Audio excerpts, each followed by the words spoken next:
Hearing none, we'll move to approval of the minutes of the meeting of December the 2nd. Has everybody had a chance to read them? Again, any concerns? Nico? Don't forget you're muted. I wonder if I could make reference to a comment made with regard to, and I'll read it to you, that homelessness looks very different in a rural setting involving people couch surfing or living in their cars. I'm wondering if that comment could be misconstrued as sort of minimizing the extent of the problem within our our community. And I wonder if there might be a better way to phrase that so that people aren't led to be confused. I mean, that sort of was my initial impression, just as a newcomer to the committee, that I sort of took that at face value and then thought there's more to the problem than people couch surfing or living in their cars. And I wonder if there could be some acknowledgement to that. Certainly living in a rural community, issues around isolation make it more difficult to ascertain the extent of the problem of homelessness, to ascertain the extent to which people might be seeking refuge with family or friends, or possibly seeking temporary refuge within, their vehicle, but to sort of make it as a blanket statement. And I just wondered if there was some way that could be restated so that there is no misperception on the part of the community that might be reading this. Okay, any comment to that? I think that was part of the mayor's remarks at the beginning of the meeting.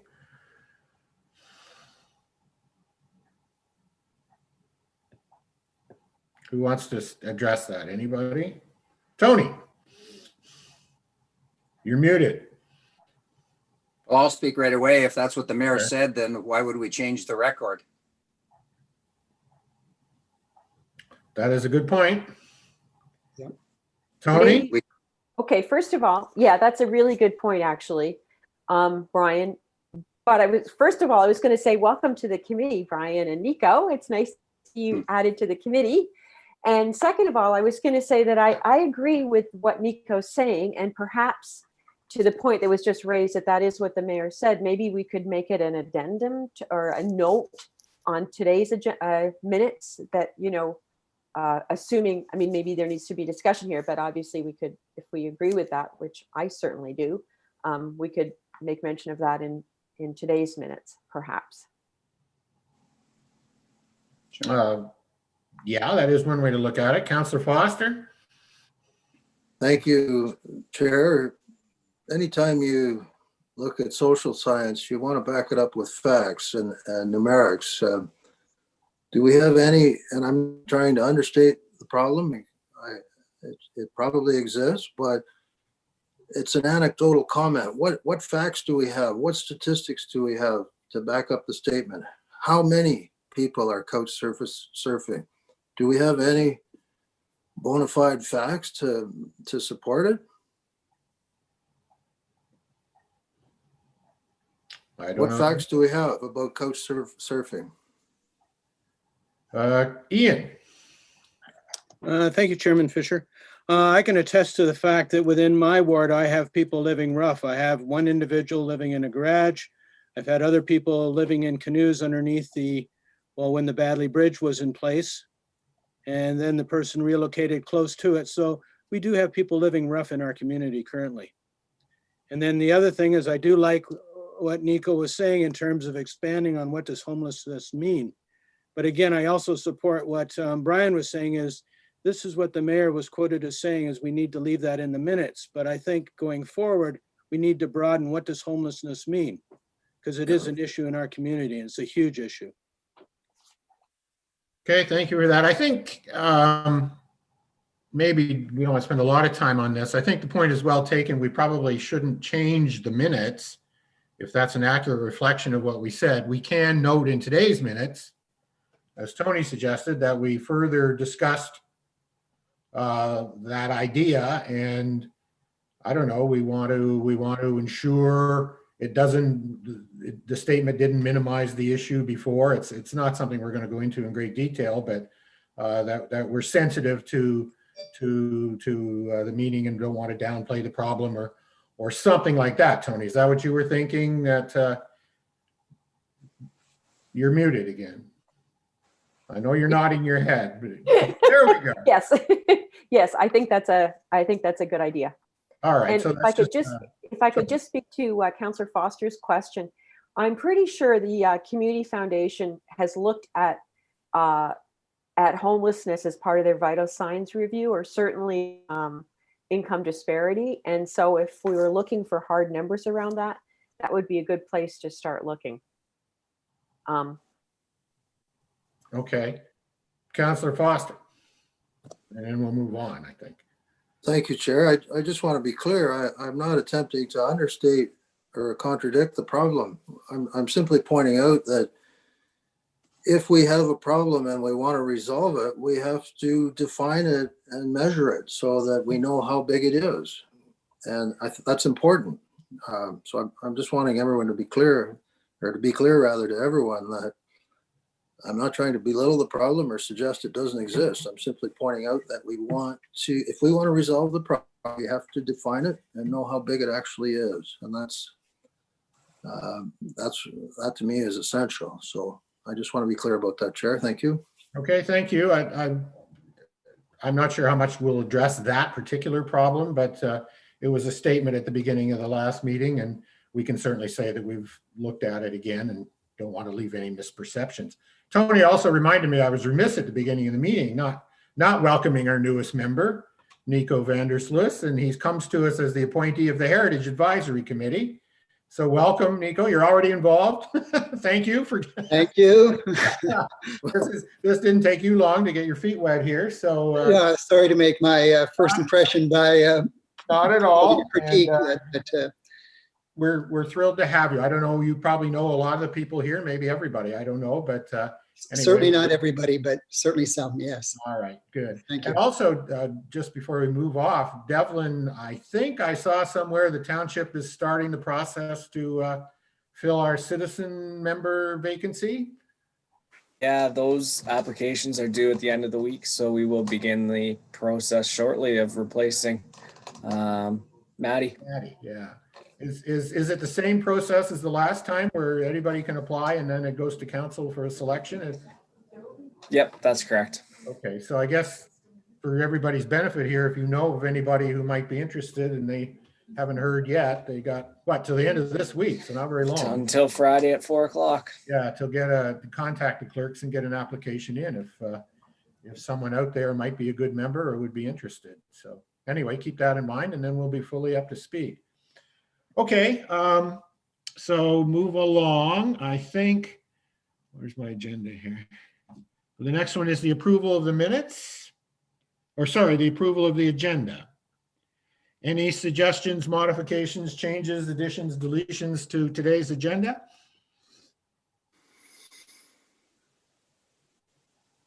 All right.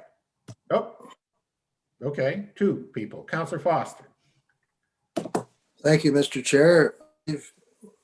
Several people received an email speaking about the importance of heritage conservation and with respect to this agenda. And the email was written by Bob Jackson, and Jackson has raised some excellent points. And the report has a number of quite a few shortcomings. In particular, it doesn't really define clearly the importance of heritage conservation when we look at attainable housing. And that quite frankly troubles me, Mr. Chair. And I think that report needs to go back to staff for a more detailed explanation. And we need clear information about Section 3 of the Planning Act, for example, the need to conserve cultural heritage landscapes and cultural resources. I'm not sure why this report is silent on those matters. So with that in mind, I think it needs to go back to staff for a more fulsome reply on heritage conservation. All right, just so we're clear, if that is taken, I gather you're saying it's taken off of today's agenda and put off until some future Yes. time. That pretty well means that we don't have much of a meeting. So anybody have any comments on that? I have a comment. Okay, Tony. It's Kathy. Oh, sorry. Nope, that's Oh, okay. yeah, I'm looking at you. Right. Yeah. Okay. Bob. I know, Bob. I have the wrong name. It's hard for me to make a comment or statement when all of us haven't received the information that Mr. Foster is talking about. I read through all of the information received by, like, as part of the agenda, and there is some mention in the attachment of cultural heritage and natural heritage conservation, but it would be nice if all of us could receive the same information that Mr. Foster had if we're going to talk about it. It was sent to the chair, Kathy, as well. And I believe it was sent to Councilor Craig. Sorry, what are you missing, Kathy? I didn't see anything from Mr. Jackson. All right, okay. But you did see the report. Yeah, absolutely I did. And I read through it all, so. Okay. Tony, did you have something? I thought you saw your hand there. No? Okay. Mayor Linton. Yeah, I mean, this committee is the reason that this committee is together is to look at a healthy growth in this community, and this committee established pretty unanimously at the last meeting that attainable housing was something that we wanted to pursue and see real action on, not just bat around some comments and some suggestions here, but we wanted to provide some real solid recommendations from this committee, which is made up of significant number of citizens who have expertise in certain areas. And that's why this committee was pulled together, to provide real good recommendations and suggestions that council can consider. So, you know, that's the job of this committee. And we have a heritage committee, and the job of that committee is different. But this committee here is to look at ways that it's identified that we want to look at ways that we can make it more affordable and attainable for people to actually live in Center Wellington. So there was nothing involved in that email that to me should kind of knock us off our path. You know, anybody that's run for office or anybody that has a temperature read of this community knows that attainable housing is an issue here, and we got to move ahead on that mandate. It's absolutely critical in my mind that we start to go down the path of identifying the real barriers for building affordable housing and attainable housing here in our community, and nothing should deter us from getting to that goal of making it more affordable to live in Center Wellington for those people who want to live in Center Wellington. So nothing to me changes. I mean, we move ahead, we have a discussion. That's what this committee is built for, is to have a discussion and provide stuff back to our council. Not to have staff look at stuff and bring it back to this committee. This is a committee for discussion, and we've pulled this committee together because there's a lot of expertise in the community that we want to bring to the fore. So we have, in my mind, we have this discussion because there's nothing more critical in building this community than making it affordable to live here, and that's what we've identified as a group, and we got to move ahead on that. All right, Councilor McCray. Thank you, Chairman Fisher. I received that and I chose to ignore it. The reason being is I saw it as an attempt to silence this discussion on attainable housing, and the fact that their focus is to oppose any sense of densification within the township of Elora. And that to me is totally unacceptable as we see rising housing costs. There's a house that's just gone on the market beside Knox Church going for over 2.1 million. I mean, that's ridiculous. I mean, that's geared to people outside of the community buying houses. I mean, if we're really serious about trying to have affordable housing for all levels of incomes in our community, then we need to focus on this discussion today. All right, anybody else before I go back to second timers? I agree with that. We need to keep moving it ahead. Okay. Councillor Foster. Thank you, Chair. I'm not suggesting we shouldn't discuss attainable housing, nor am I suggesting it's not an issue. What I am talking about is I don't think we can talk about achieving attainable housing in the absence of discussing heritage conservation. And the report today is silent on the important obligations we face under the Planning Act about heritage conservation. So you can deal with one mutually exclusive to the other. And that's why I'm troubled by this report. Councillor McCrae, you mentioned it's unacceptable to the email from Jackson. Is it acceptable to breach Section 3 of the Planning Act to achieve the goal of affordable or attainable housing? We can't do that, Ian. We have to be bound by the Planning Act and all the other related statutes. And this report is silent on many matters. And that's why I think it should go back. I welcome a discussion about attainable housing, but we got to have full information, and we don't. All right. Okay. I know we can go around on this, and we do want to move ahead one way or the other. For my 2 cents worth, I just want to say that I never thought it was supposed to be a comprehensive document on every conceivable aspect of what we're talking about. It was a suggestion of certain talking points and a recommendation with respect to a county policy, and then some information on what the province has done and what the province is going to require us to do at some point in the future. I'm not sure the fact that it's silent on that means other issues, whether they're heritage issues or cultural heritage landscapes, or I know there's an absence in the report for something about Airbnbs, for example, which we have talked about. So I don't think it limits us in what we can talk about. It just is a starting point for a conversation about things that we might recommend to the township and things that are in the township's toolbox to deal with what we all agree is a very important issue. So I don't think, from my point of view, and again, I guess there's going to be a motion and we can vote on it, but my point of view is I don't see any harm in proceeding to deal with this report. And if it touches on other issues, if the discussion leads to other issues, we can get more information on those issues as they arise. We're not, at least in my view, and I don't think that was ever the intent, going to deal with everything that's in that report today. We're just basically taking it on board and starting to talk about it and work through some of these suggestions. Other things may arise as we move along, but the point is, I think, as everybody's saying, we need to move along.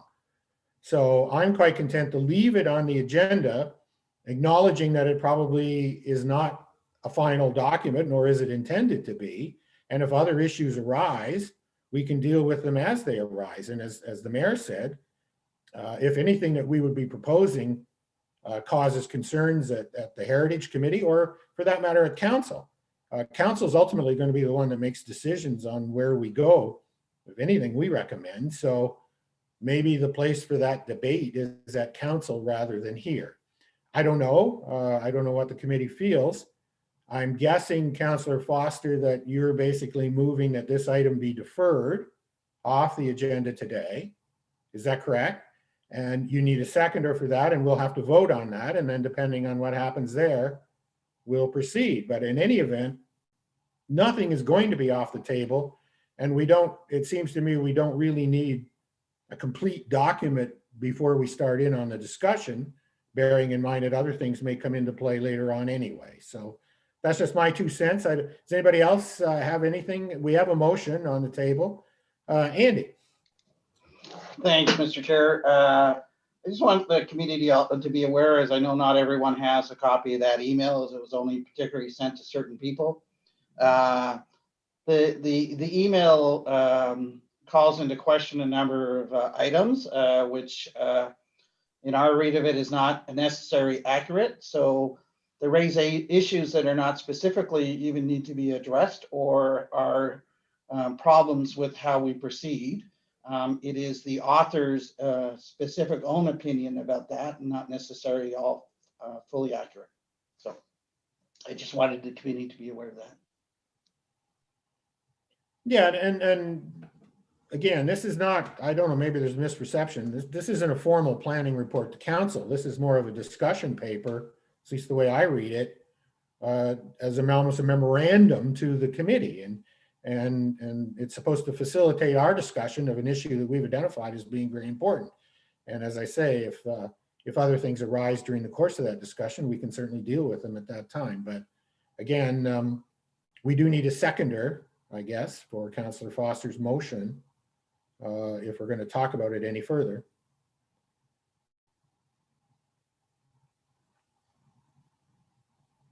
Okay, nobody. Councillor Foster, one more time.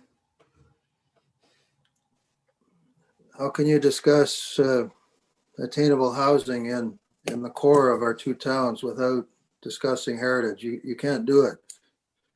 And we may not, and that may come into play, and it may come into Well, play. that's why the discussion shouldn't occur. You need a fulsome report on heritage and whether or not this report complies with Section 3 of the Planning Act, preserving heritage, before you can discuss how you can intensify and discuss attainable housing. That's why I have an issue with it.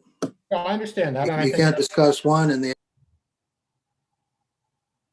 Okay, you just muted again.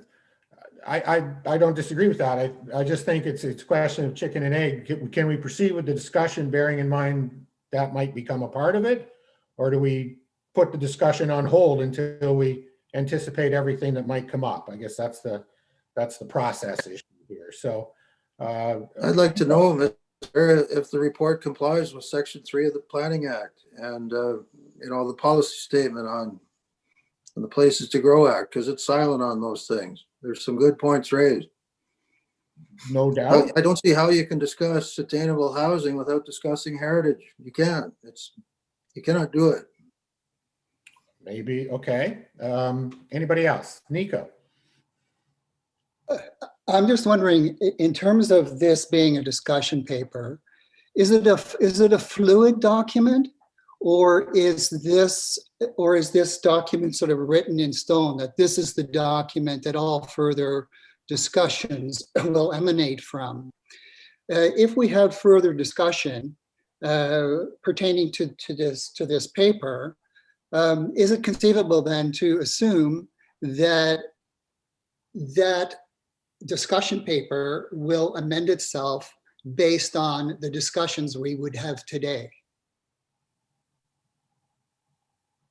I guess that's a question I have. All right, thank you. Mayor Linton? Yeah, I think we're reading way too much into this. We're kind of spinning our wheels for no reason in my mind.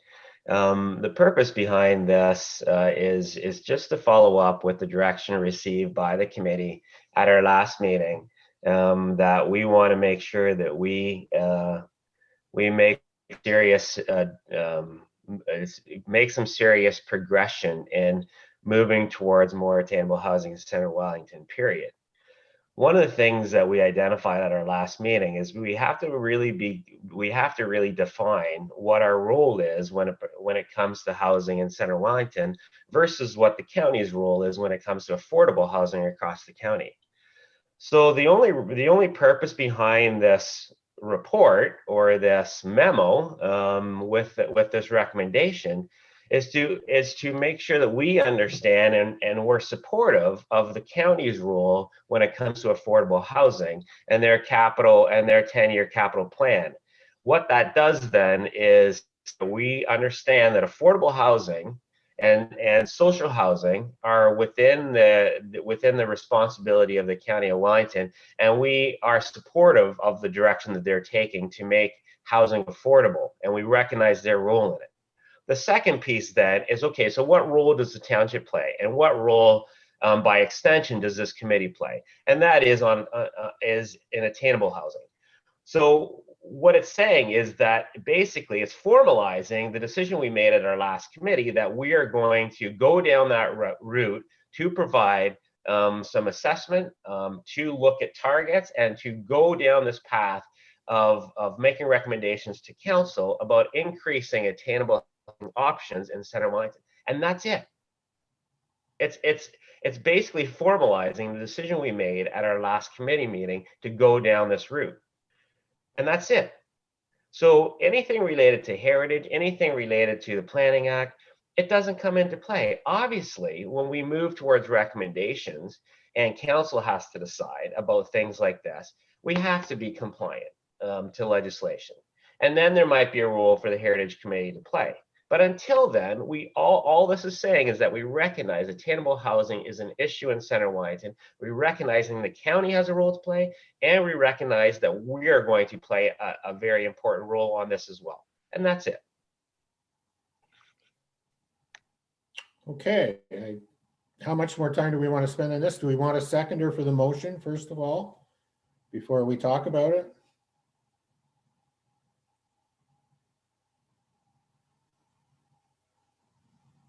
All right.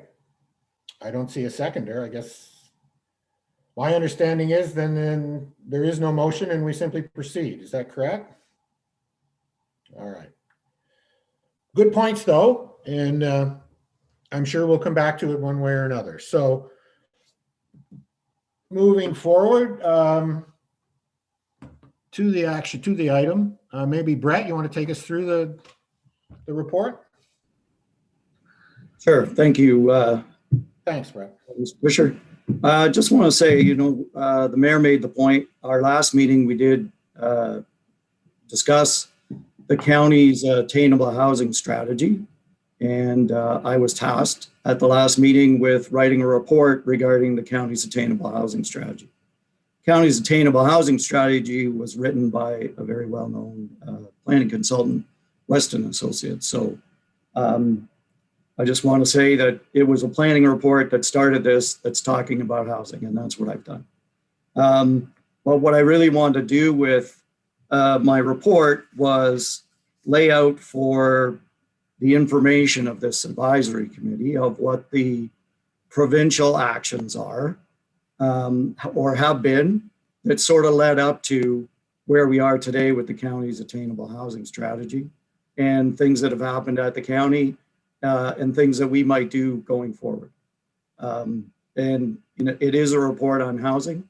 The policy statement is a very broad topic, includes things about heritage and water and natural heritage and all kinds of other things that would have to come into play when council makes a decision, or the ones that have the responsibility for ensuring their decisions are consistent with the policy statement.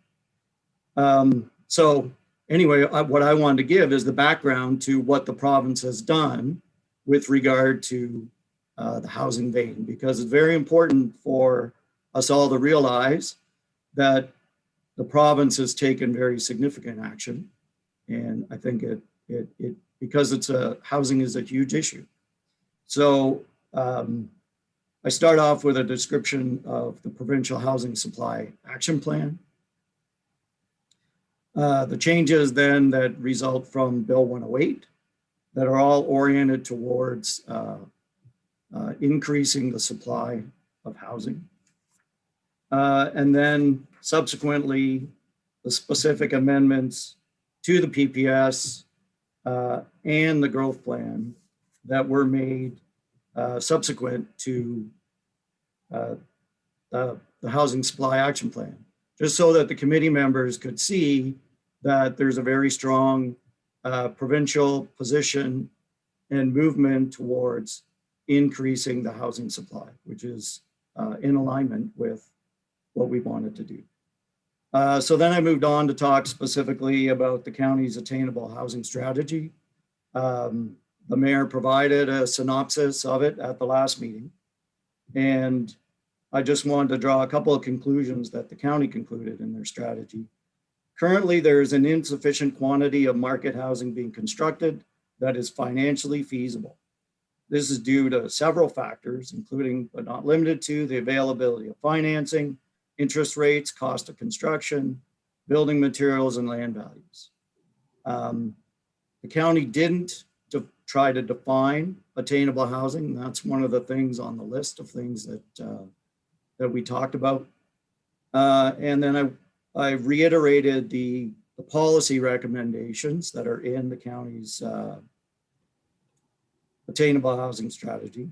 And that includes establishing an attainable housing target, density bonusing, streamlining the approvals process, strengthening and updating the OP policies on second units, amending the community improvement plan, amending OP policies, and conducting a review of local zoning bylaws to reduce regulatory barriers.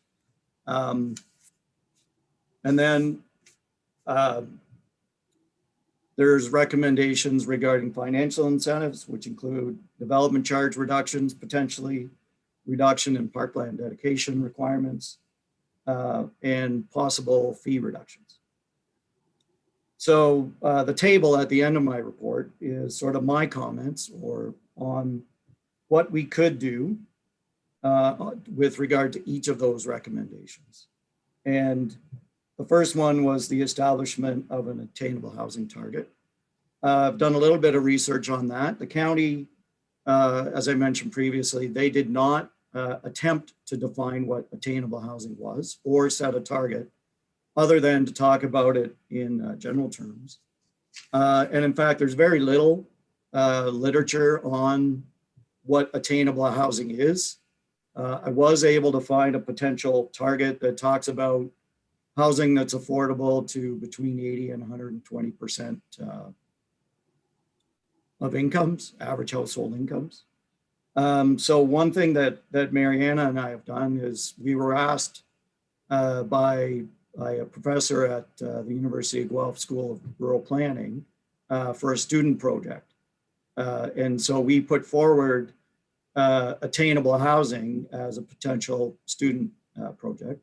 So I'm happy to say that a group of students did choose that topic, and Mariana's working with them currently on their project. And that's one of the tasks that we've identified, is for that group to do research and try to identify attainable housing. So maybe if Mariana wants to add anything, this would be a good time.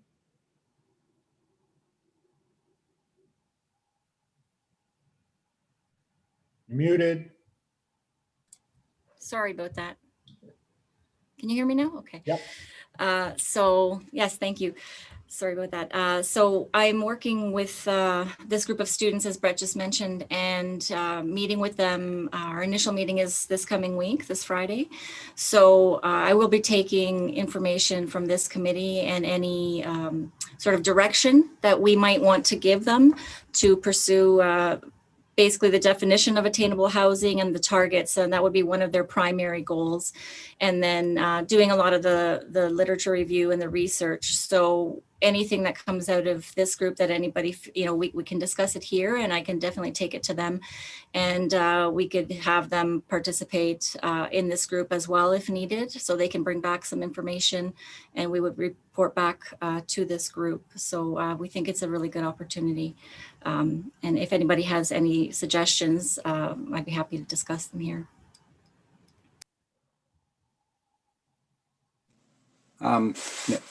Ryan?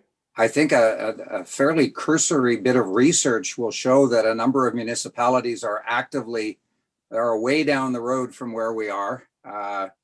And Councillor McCrae and directed me to the website of Kawartha Lakes, which is a municipality north of Toronto. They actually have in place a rewards program for people who create additional housing units, and literally they're paying money out to people who carry on with that. Now I'm just talking about it in generalities, but a very impressive thing. But having looked at places like Guelph and Pelham and KW and Kawartha Lakes, there's a great body of information out there, and no doubt there's a huge body beyond that. I think the city of Ottawa has stepped forward and is doing things. So I think your student group will have a field day, if I may put it that way, finding good information. It seems to me that the whole task we have here is to follow the frameworks that the technical frameworks of how you do additional apartments, additional buildings. There's so many different ways to do it. I think the biggest task we're going to have eventually is simply marketing this, saying to the people of our community, go for it. Here is the framework. Here are the rules. The township will help you, and you can. We just need to tell them that this is a desired effect. Whether we're going to physically actually write checks to people for doing it, probably not. But who knows? But the concept of providing incentives.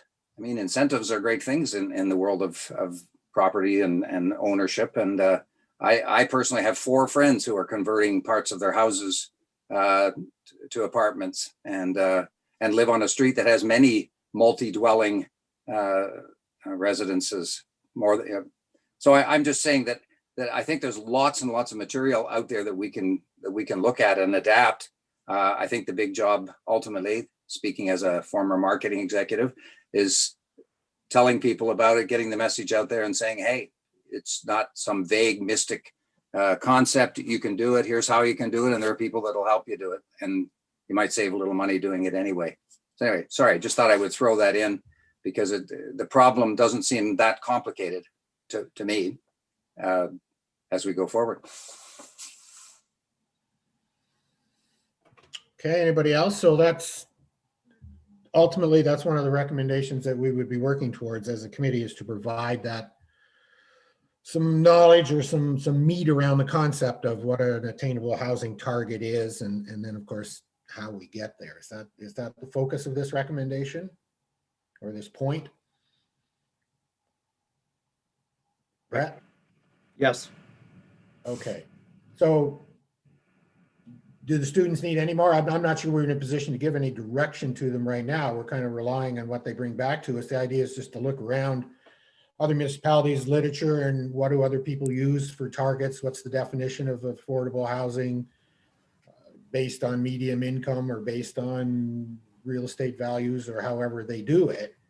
And then we can apply that to our own situation. I think the county's done a lot of work on housing prices and affordability and so on in Wellington County. So we could establish a target and then figure out how we fall short and then what we can do. But do you need any more discussion on that right now?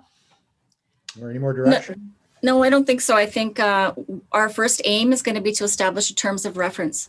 So we'll work on that and then review it with Brett. And if we need to bring it back to this committee to actually finalize the terms of reference of what they're working on, we can do that if that's necessary. But I think it's going to be good to just get this group starting the work. Right. Okay. Councillor Foster.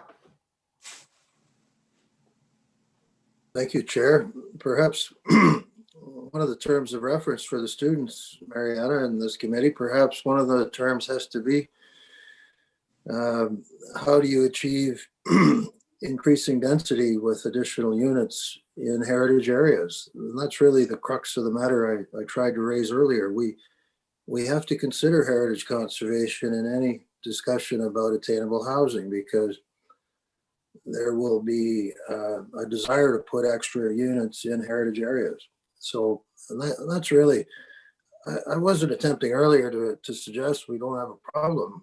I merely wanted to point out that you can't deal with attainable housing in the absence of discussing heritage conservation. And that's not well laid out in this report. So I guess I'm suggesting, Mariana, can the students look at that as one of their terms of reference? Any comment, Mariana? We'll develop the terms of reference and then I'll discuss with Brett whether that needs to come back to this committee. I'm not sure his thoughts on this. Brett? Well, it has to be dealt with. We're required to under the Planning Act. We have to deal with it somehow because it's a requirement in the Planning Act to conserve heritage areas. That might be more of an implementation issue rather than a. I think it's something that staff staff can speak to. I'm not sure if that's something that the students would need to do, but we would definitely address that issue through anything that goes forward to council. Right. Brett? Because I think at this scope, the idea of the attainable housing target, it's not specific to talking about a heritage area or any specific geographic location. We're talking about the price level.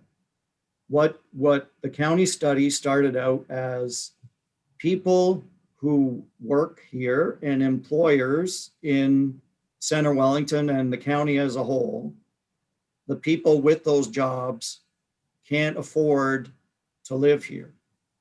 And so the idea of attainable housing is to look at our real incomes and what is the level that's attainable. There's lots of background work on what's affordable and a lot of work being done on the affordable, I guess, more government subsidized end of housing. But this is, market housing at a price point that employer or employees, people who work in this community can afford. If you work in hospitality, or if you work on a farm, or if you work at JEC. And so it's really about the price point. And there's different ways that it could be achieved. And there's different ways that, is it within new developments, we want to make sure that the development includes housing types that would be at that attainable price point. If we get accessory dwelling units, some of those might be attainable. Someone might choose to make that a luxury apartment, and we're not going to, we don't have that control over price. So at this point, the idea of the attainable housing target, it's really looking at how much of it do we need.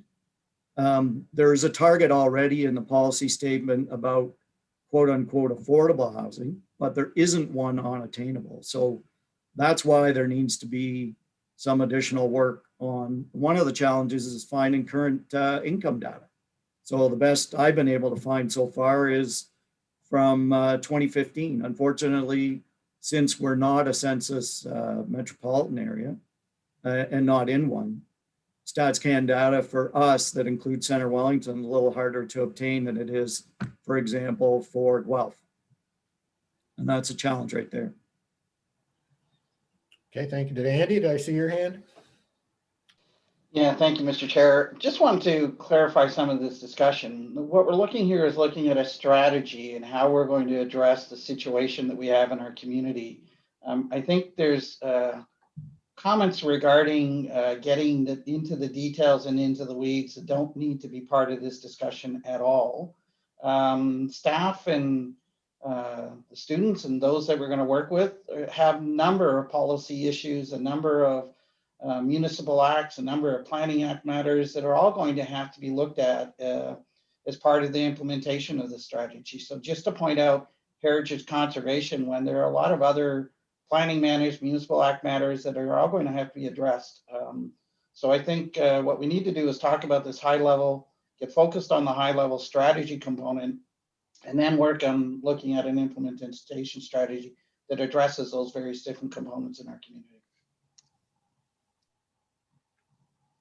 Okay, thank you. Anybody else? Nico.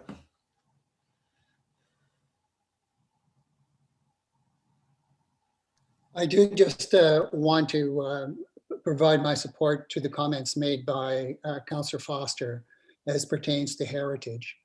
We've invested a lot of time and energy in working with ASI to compile a heritage landscape study. One of the things that we don't yet have, and I'm sure that this will be some discussion that Council may wish to address once this cultural heritage landscape study comes to Council for its endorsement, we have no terms of reference for heritage impact assessments as pertains to cultural heritage landscapes.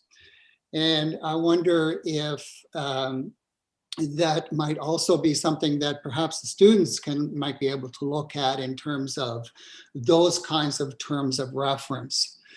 So I just wanted to make sure that and there are other issues contained within this discussion paper, which could have some serious impacts on the issue of heritage. And since we're not going through this on a paragraph by paragraph sort of basis, it's hard for us to really talk in any kind of specifics about the contents of this discussion paper. But I do just want to make sure that those heritage issues are addressed. I don't think they'll be lost. Brett?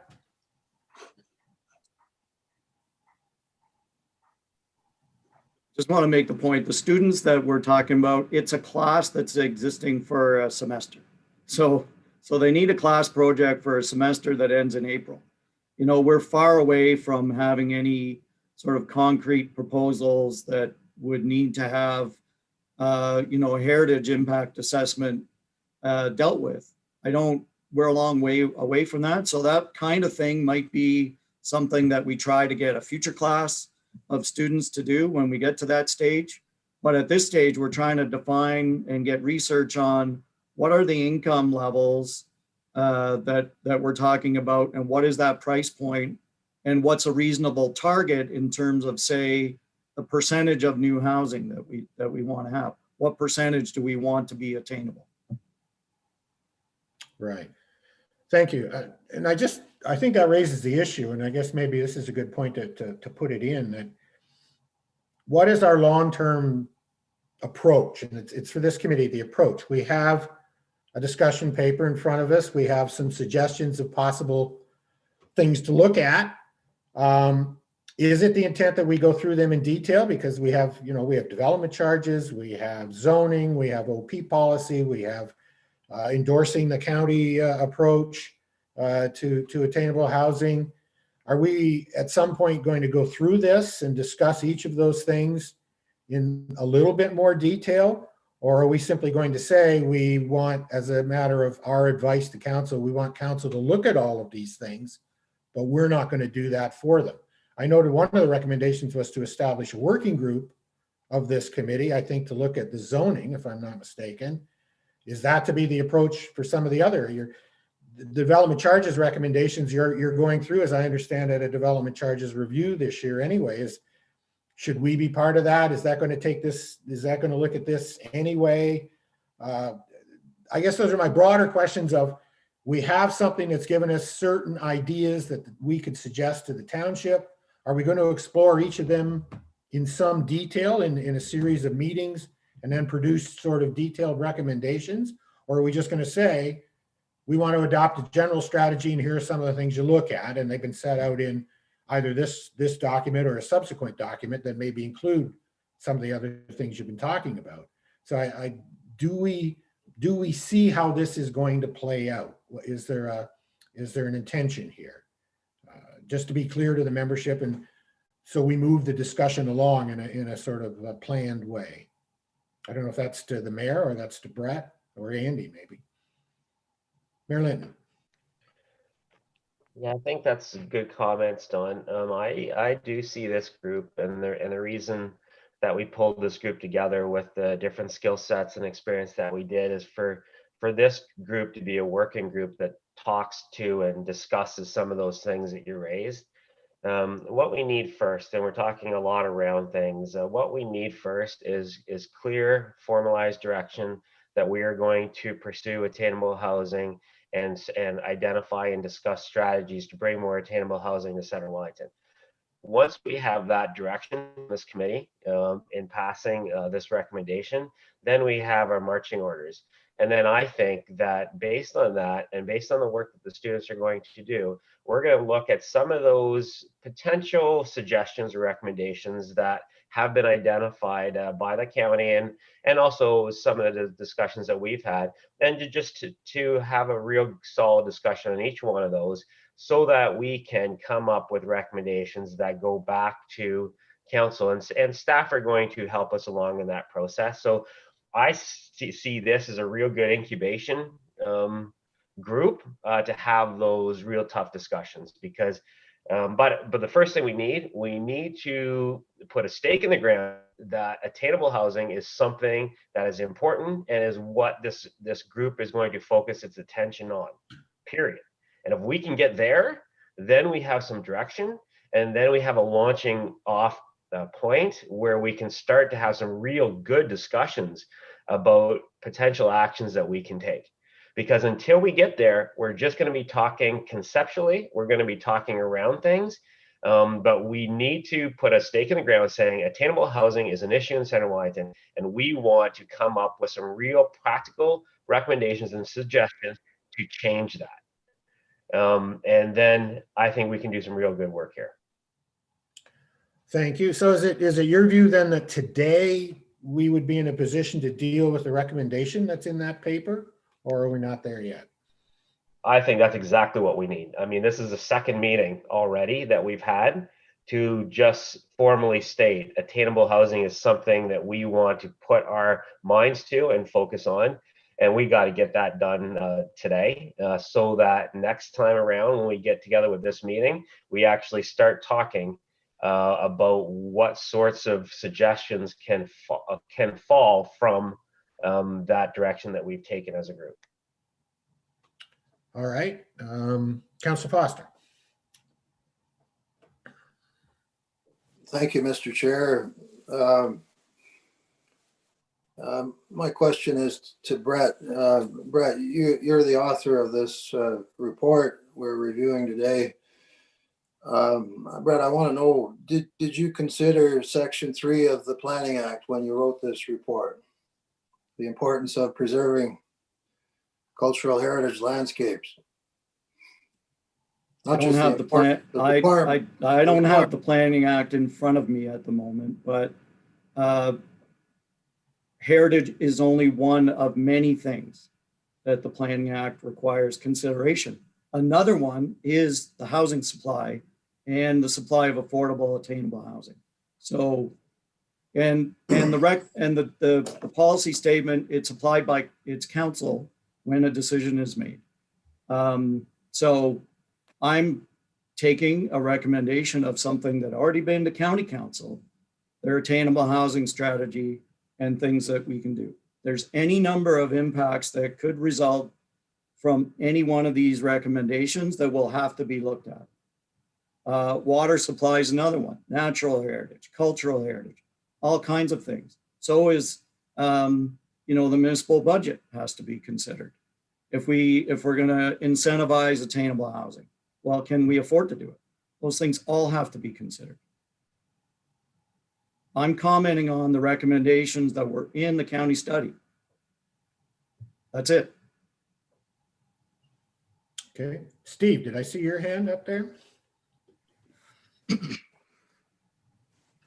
Thank you, Chairman Fisher. I appreciate the opportunity to speak here. And I think we are starting to get around a focus that is apparently a near and dear issue to the heart of a particular person within the community that has heritage foremost and foremost on their mind.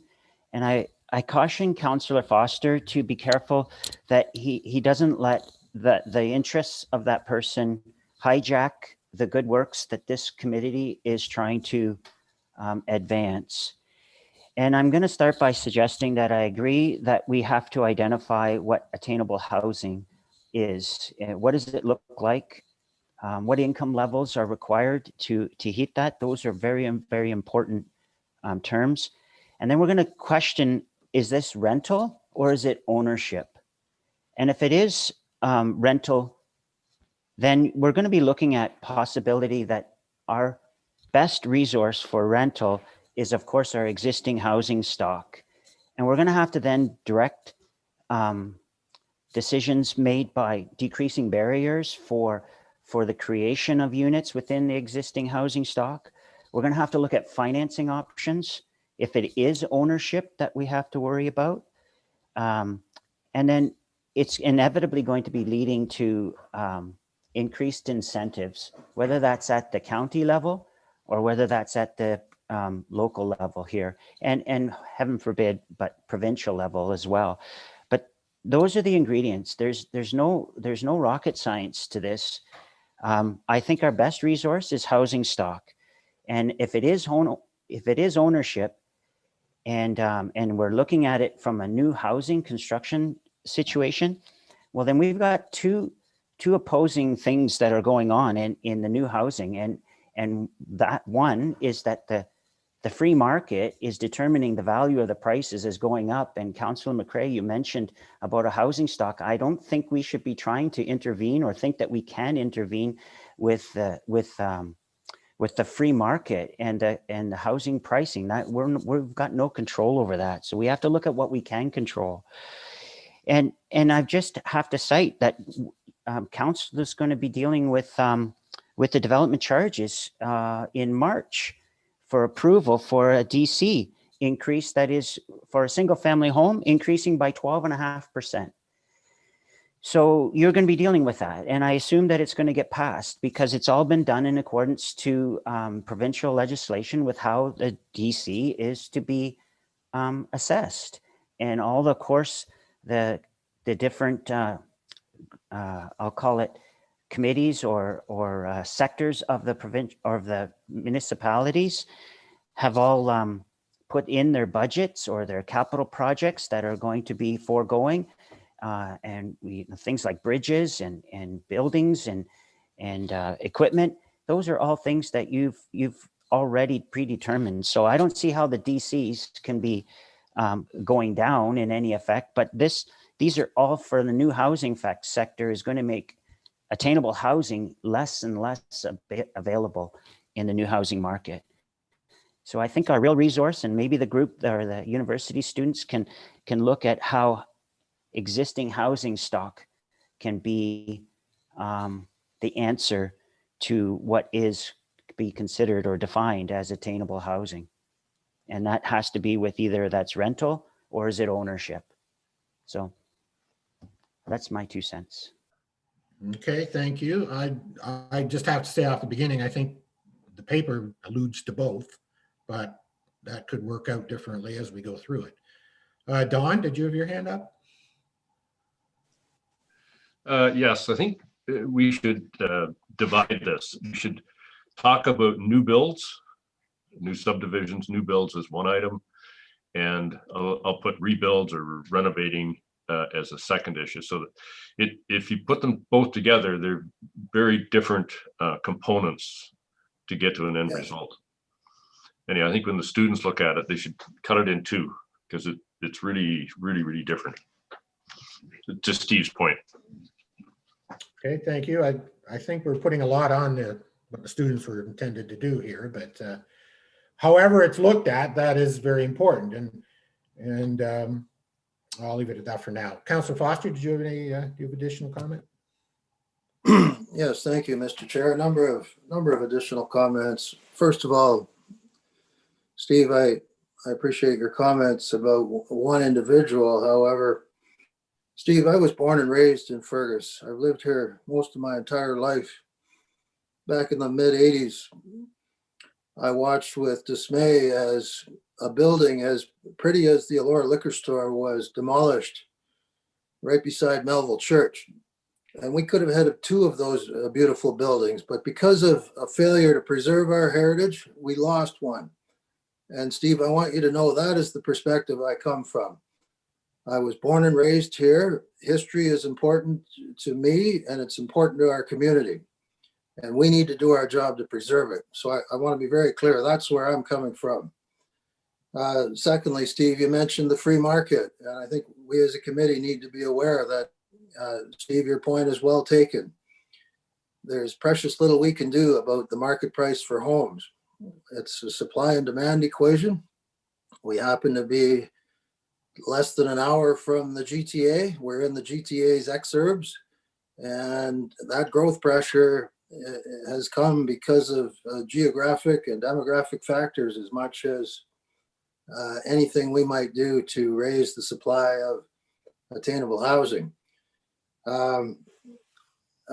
Thirdly, all the points I've raised, about this subject. Once again, I just don't see how we can discuss attainable housing in the absence of discussing heritage conservation. I know we have a problem with attainable housing. The issue I'm raising is, can we discuss it without discussing heritage? And the answer has to be no. Much of the infill, the province's position speaks a lot to infill. And I want to agree with Don Valerie. Don, you've raised an excellent point. The question is, where do we put these and how do we preserve our heritage properties? So Don, your point is excellent about two streams of discussion, one on the rebuild and one on the new.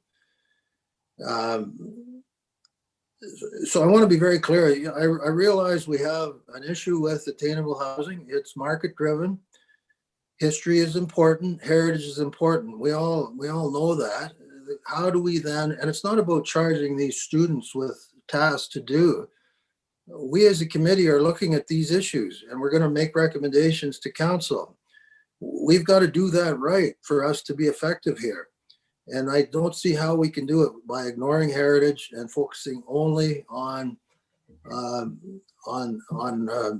intensifying extra dwellings, Bill 108, and all those things. We have to consider heritage conservation. And Brett, you mentioned you don't have the Planning Act in front of you, so let me just read you Section 3. It's very, very clear. A synopsis of Section 3 is municipalities are required to preserve cultural heritage landscapes. That's what it basically says. We have no choice in that matter. We have to do it.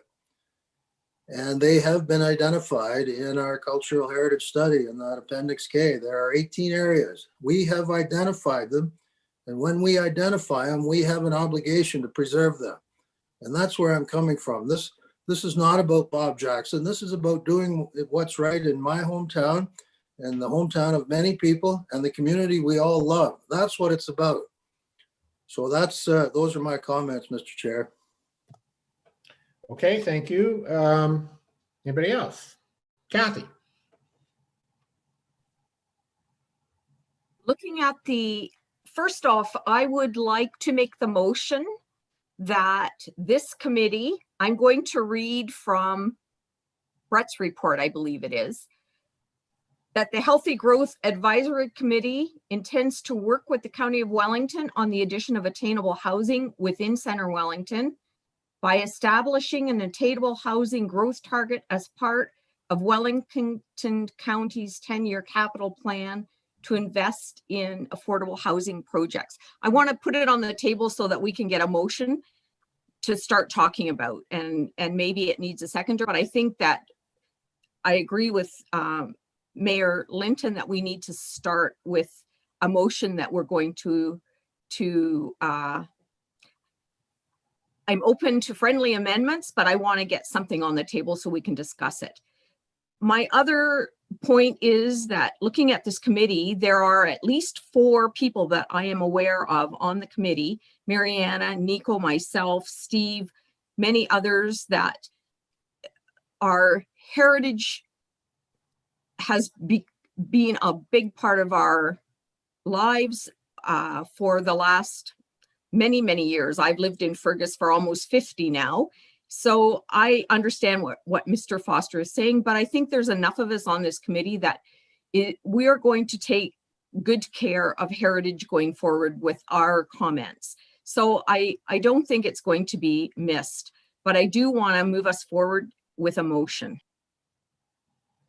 Okay, Kathy, thank you. Just to be clear, are you motioning the whole recommendation the way it was set out in Brett's report?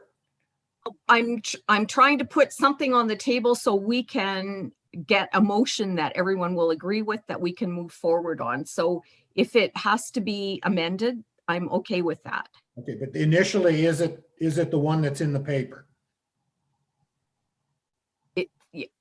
Is that, I think that's what we were hoping to get forward, isn't it? And that's the one you're going with. You're just putting it on the table. Yes. Okay, thank you. Is there a seconder for that? Okay, Ian, Councillor McCrae. All right, discussion. So we do have that. That is the recommended motion that I think Mayor Linton and others have suggested that that is a concrete thing we could do today to express our support for the county actions, and also to confirm to everybody that our focus will be attainable housing going forward, and that we will be coming back with substantive recommendations on that matter to council after discussions and research at some later date. That's, as I understand it, that's kind of the intent of that wording, is it, hopefully it captures that. And that is what has been moved and seconded. So discussion on that. Tony.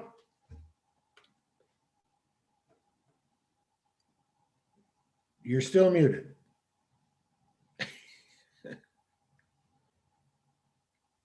You're still muted. There we go. Okay, how about that? Sorry. All I right. would just like to say, when we say that the focus of this committee is on attainable housing, I would just like to maybe add that a focus of this committee. I don't want it to be the only thing that this committee looks at. That would be a small little refinement to that. Okay, I think we have, let's say, the priority focus. It is, in order to get anything done on this topic, which is a huge topic, and it touches on it pretty well everything else, including, I know, development standards and zoning standards and all of that, design guidelines and so on. It's wrapped up in that, but I think the intent, I have to be fair, I think the intent is that that will now be the primary focus of this group in terms of developing advice and recommendations to council as we go forward. If other things come up, then we will deal with them. And we have other things we've talked about already in the past, but primarily we will be, as I understand the intent of this, we will be focusing on the concept of attainable housing and municipal actions that can be taken to further that goal in Center Wellington. And I believe that's the intent of that recommendation. Do I have that correctly? Okay, Councillor Foster again. Thank you, Mr. Chair. Thank you, Kathy, for making your motion. I believe we need at least two either additions or amendments or friendly amendments, Kathy. One would be, I really, Don Valerie's idea of looking at this in two dimensions. One is in new builds and one is in existing areas. I'm wondering if there's a way to amend it to include that. And the main reason I'm interested in that is because it drives my main point, which is anything this committee does can't be done in the absence of considering the Planning Act and the important concept of preserving heritage. And so I'd like to see some kind of amendment, Kathy, that includes the need to consider everything and anything we do in the context that anything we do has to comply with Section 3 of the Planning Act. So is there a way we can amend it to include those two things? I'm sure you can put something in, although I would suggest it goes without saying that anything we put forward we'd have to be confident that it's compliant. And certainly you can see by the attachments to the report, there's a whole mass of now provincial policies and legislation that are driving us in this direction. So we need to be compliant with that as well. So if you want to state the obvious, I guess we can do that. Well, if we don't state it, Mr. Chair, it's not there. That's all. You can't assume that it's there if it's not written there. We need to write it there. Well, I would argue that it's implicit in virtually everything we do if it's going to go to council. But I'm open to suggestion on that, and I would assume maybe the mover is too. But Mayor Linton. Yeah, I think you don't want to go down that path because we've talked a lot about heritage today. We have a whole committee that's centered on heritage.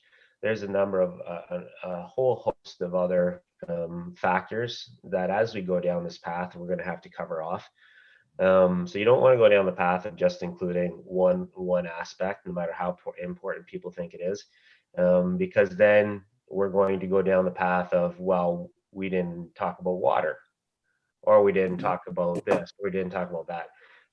Again, just as Kathy stated, this is really just to clarify, this is going to be a priority of this committee to go down this path.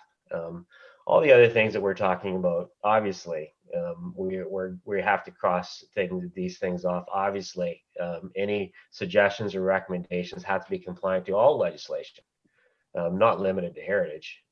So we don't want to go down that path because that's how things get stalled. We want to make significant, and I'm going to say it again, we want to make significant inroads in attainable housing in Center Wellington. And that's going to take focus, and it's going to take making sure that we have real decent discussions. But we have to get this solidified. We have our marching orders, and I think this recommendation, the way Brett's worded it, establishes our direction, and we just take it from here. Okay, Brett. I just want to point out as well that the recommendation that's written in my report is independent of any of the other suggestions about zoning or whatever that's in the chart.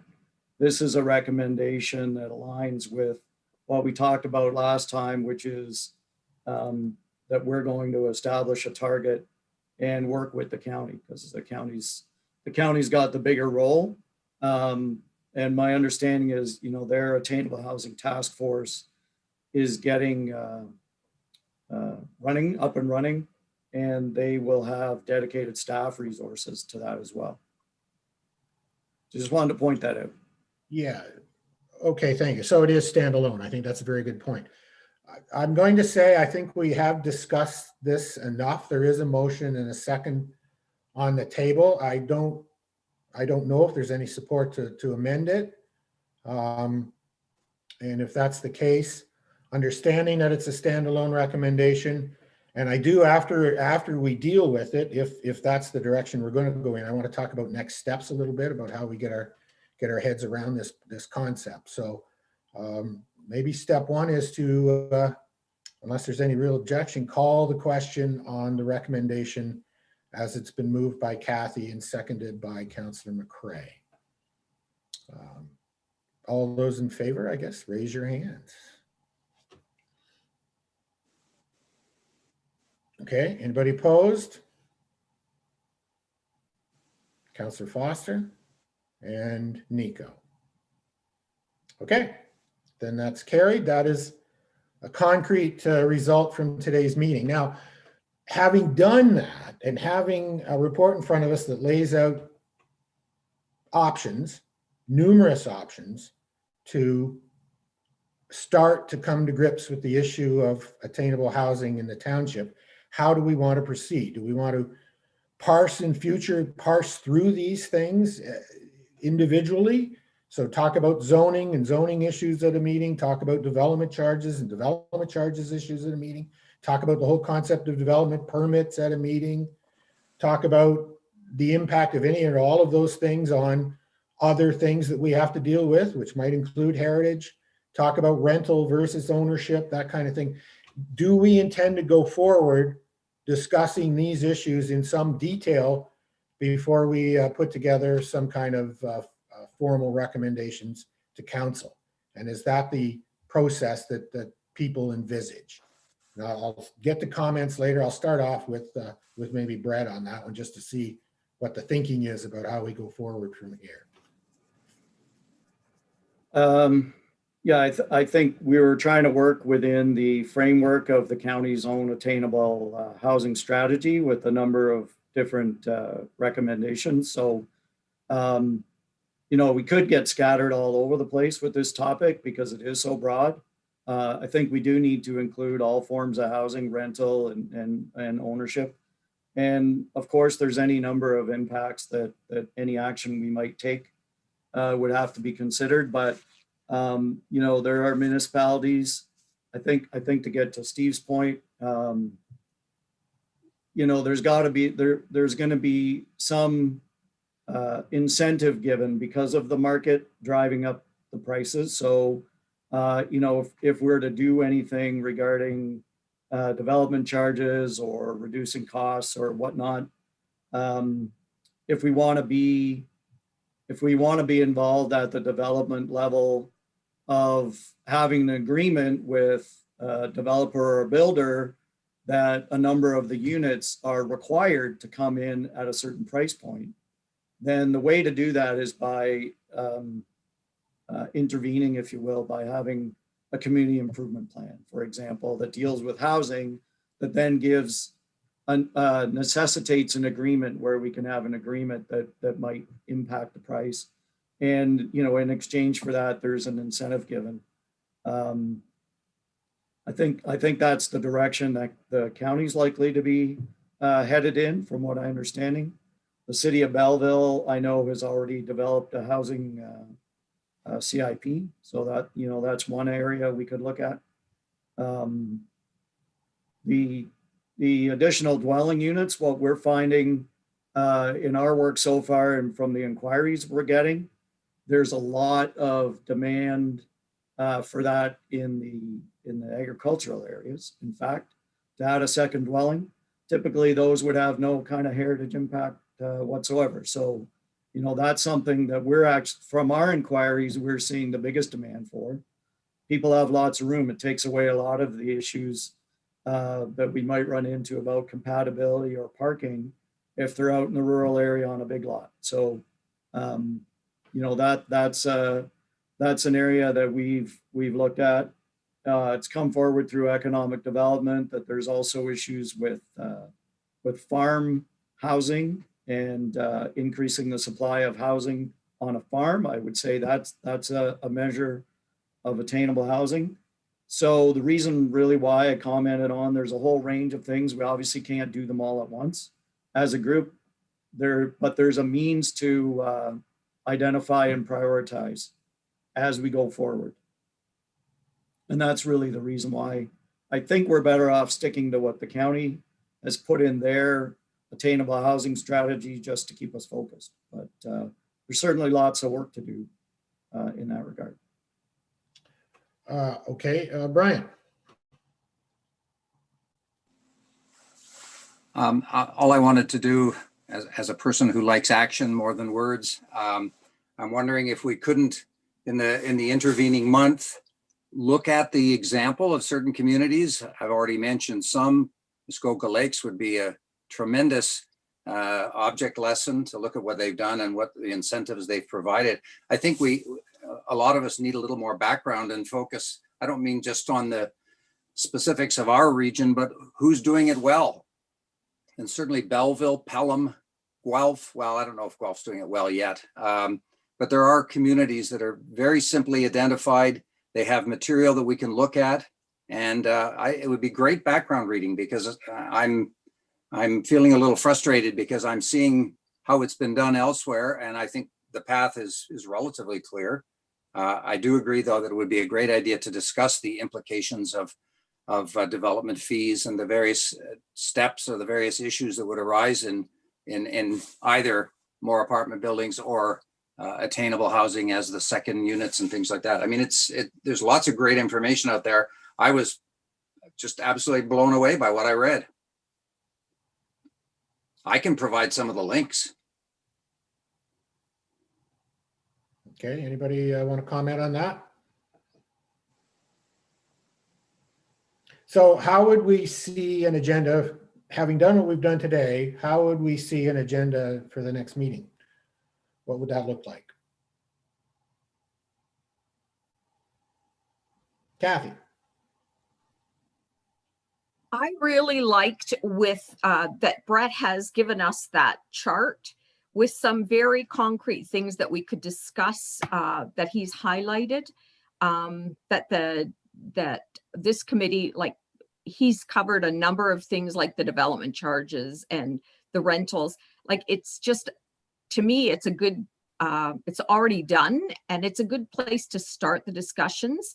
And if we look at some of what the other communities have done and then relate it to the things that Brett has put in his report, just to highlight, it just gives us already an agenda set up. And to me, it's a good place to start because it covers a lot of what we've been talking about already. So your point is work through the chart that's already there, the individual actions that are discussed. Maybe we add to them, maybe we subtract from them, but start there. And then maybe, to Brian's point, get some more information on what other municipalities are doing just to inform that discussion. But the structure of the meetings going forward is to take each of these individual action items, for want of a better term, and discuss them in some detail at our future meetings and maybe get some kind of recommendations coming out of that. Is that fair enough, Kathy? Is that kind of what you're getting at? Yes. Okay, thank you. Don? Yes, Brett's idea of using a CIP for delivering this, I think, is a really good one. Through economic development, it's been working on the main streets, mostly in town. It would need to be a CIP that was sort of whole township wide, but it is a good delivery service, and it's a filter on what happens. And I think the heritage stuff and all that sort of stuff can all be covered underneath that as part of the approval. So Brett, could you possibly bring a bit of a framework, how that works for everybody?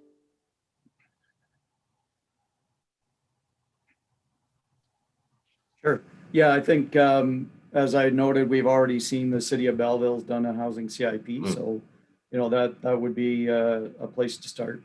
Yeah. That's all. Thanks.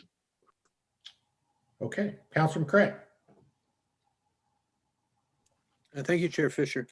I would like to just go down the list that Brett has prepared and just discuss each item in the context of, if we have done some reading, as what Brian has suggested, on certain municipalities that already have things in place that we can compare to what they've done to what Brett has listed in his list. As well, I think it would be helpful if we all received a copy of the county's actual attainable housing report. I found it quite interesting and provided further context to what Brett had provided here. I know, going through what Brett has listed, I have questions regarding several of the items that be nice to have a better explanation and understanding of what's being recommended. Okay.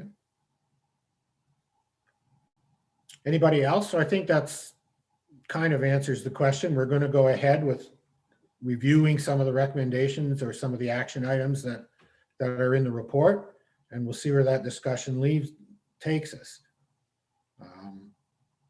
Anybody else have a comment? Councillor Foster, do you have your hand up?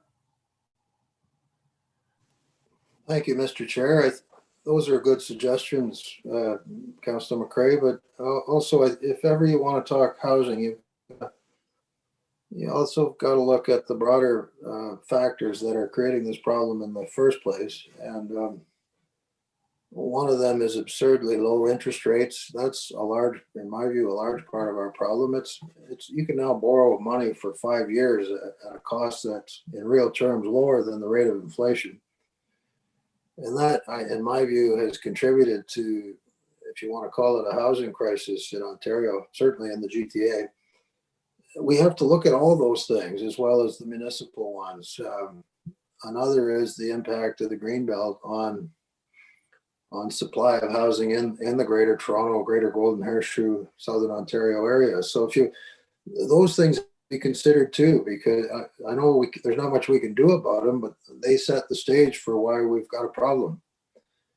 And the last point I want to make, Mr. Chair, which I've made probably already, you know, there's an old Joni Mitchell song, you don't know what you got until it's gone.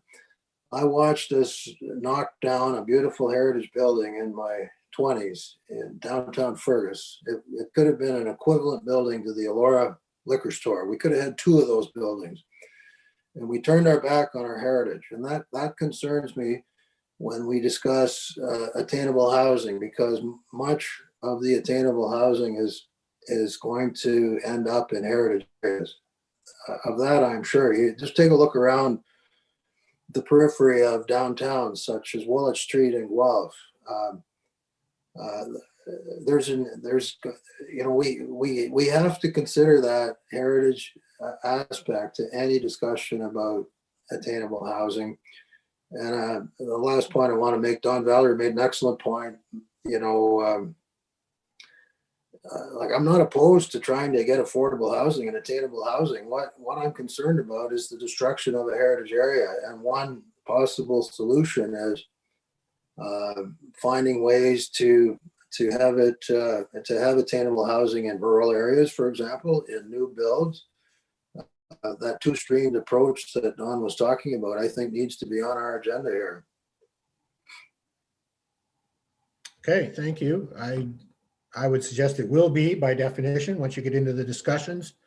We will be talking about infill, we'll be talking about new subdivisions, we'll be talking about in existing building units, and we'll be talking about new units. So I think it all goes together. And I take Kathy's point that there are a number of people already on this group who have a extensive heritage background and interest, and I would be very surprised if heritage got lost in the shuffle, as is feared. So I think we can proceed. Anybody else have any comments? I think we've come to the end of the agenda, unless there's any additional comments. I would just point out, and I have a question for Brett, just in all the provincial, and I hope everybody read that provincial material that was attached to Brett's report. There's an awful lot in there, and they made an awful lot of changes to that add up to very big things and very little things that they did in the Development Charges Act, in the Land Use Tribunal rules, in all kinds of little things, even the heritage conservation. They've changed the appeals for designations back to LPAT and away from the Conservation Review Board, and they made them binding. You have to look very carefully at what they've done. My question to Brett is, with all those legislative changes, you mentioned Bill 108, but there's a lot of others. Are they all in effect now, or are they still to be put into effect, like proclaimed as law? Or what we got was the policy document as of the date they were putting them forward. How many of those are actually in effect now? The specific DC changes, heritage changes, LPAT changes? I don't think all of them are in effect yet. But most of them are. For example, when it comes to development charges, one of the things that took effect on January 1st of 2020 is that if you're building a rental housing building, when your normally development charges would be due and payable when you get your building permit. And going forward, they're due in installments over 6 years for market rental housing. And the first starts when you get occupancy of the building.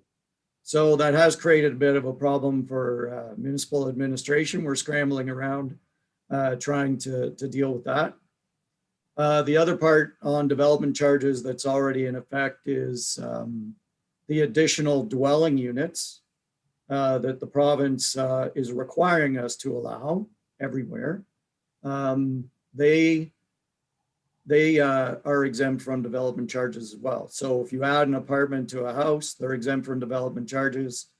If you build a unit in the backyard, they're also exempt from development charges. So that's already in effect. The heritage changes have not come into effect yet. But so the changes to make heritage permits and whatnot appealable directly to LPAT, those have not come into effect. And of course, we've heard a lot about the changes to the Conservation Authorities Act, and sort of one of the things along the lines of that was in the changes that I think most municipalities have opposed is GRCA decisions, say on a permit, could be appealed to LPAT. And I don't know, I can't remember which way that's gone, whether the legislation actually took effect already or not, but or if the province just went ahead and did it. But that's one of the things that the province is clearly trying to do is put in place means for housing to get built faster and clearly they're eliminating, potential barriers to the supply of housing. That's the overall package. Right, and to the points that were made before, yes, there's all of these other considerations, but it's absolutely clear when you read that material that this is a very high provincial priority, and they will be demanding that municipalities do whatever they can do to follow that priority, and they're going to put in place a system that facilitates that. So that's a point that always needs to be remembered when you talk about compliance and you talk about other issues. This is clearly their direction, and clearly we all have to go there. So, but that'll come up. So looking forward to the next meeting. We are looking to start in on some of those specific items that you've laid out in your report as potential areas of action, and maybe some additional information on what other municipalities are doing will be provided for background. Is there anything else that we need to talk about in terms of what we're going to do from here on in?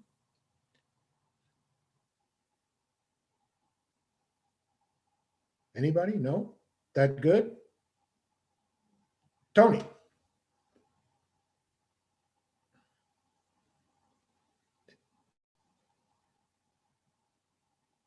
Where'd you go? Where'd you go? Oh, there you are. Here I am. There. Sorry.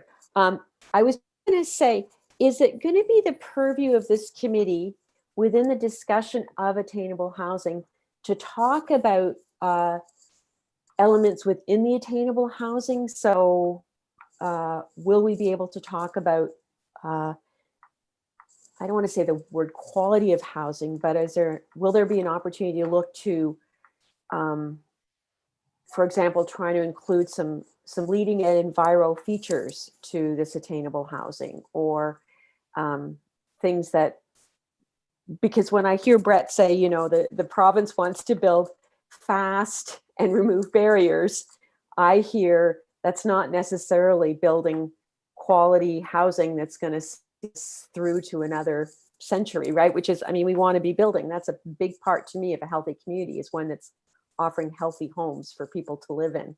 And I guess my question is that a thing that this committee would look at, or is that totally out of our purview?